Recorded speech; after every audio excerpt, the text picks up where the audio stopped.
Ironwood Electronics have recently developed a socket for an optoelectronics module.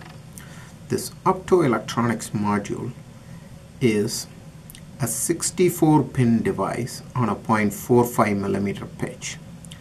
It has a fiber optic cable coming out on the side. So that is why the socket is designed with some clearances for the fiber optic cable to exit out of the socket while the contact pads are being connected to the board. To use, place the device in the socket with the right orientation with the optical fiber coming out.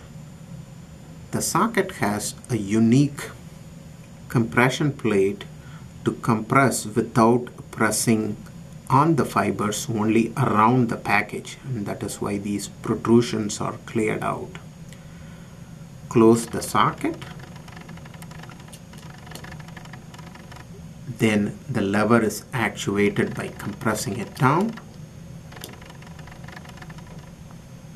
Now the socket is ready to test. To use this socket in various environments, the contact technology used is a high-performance pogo pin that connects the device pad to the target board. These pins are capable of handling very high speed up to 35 GHz bandwidth. Thank you.